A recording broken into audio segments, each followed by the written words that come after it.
Copa আমেরিকার ৪৮তম আসরের ফাইনালে মুখোমুখি হতে যাচ্ছে ডিফেন্ডিং চ্যাম্পিয়ন আর্জেন্টিনা ও ২০০১ সালের চ্যাম্পিয়ন কলম্বিয়া। চলতি আসরে এখন পর্যন্ত দুই দলই অপরাজিত। তবে আর্জেন্টিনা পূর্ণাঙ্গ পয়েন্ট নিয়ে ফাইনালে উঠলেও কলম্বিয়া দুই ম্যাচে পয়েন্ট ভাগাভাগি করেছে।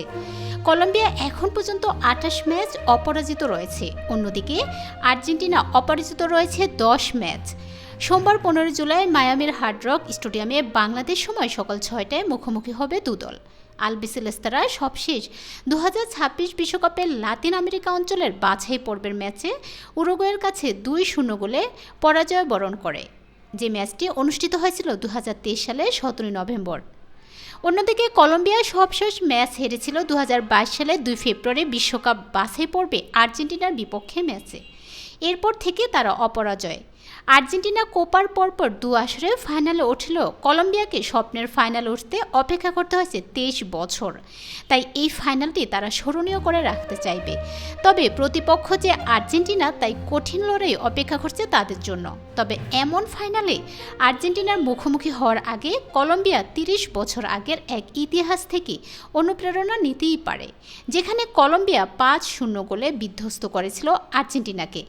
যে ম্যাচে ছিলেন গেব্রিয়েল বাতিস্তুতা, সার্জিও গাইকোচিয়া ও দিয়াগো সিমিওনের মতো তারকা ফুটবলাররা।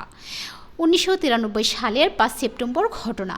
১৯৯৪ সালের বিশ্বকাপ বাছাই পর্বের ম্যাচে মুখোমুখি হয়েছিল আর্জেন্টিনা আর কলম্বিয়া।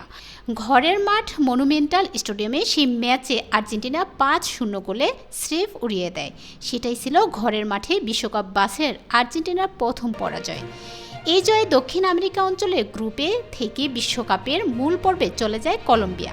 অন্যদিকে আর্জেন্টিনাকে খেলতে হয় প্লে অফ। এটি ছিল কলম্বিয়ার ফুটবল ইতিহাসে আর্জেন্টিনার বিপক্ষে সবচেয়ে বড় ব্যবধানের জয়ের রেকর্ড।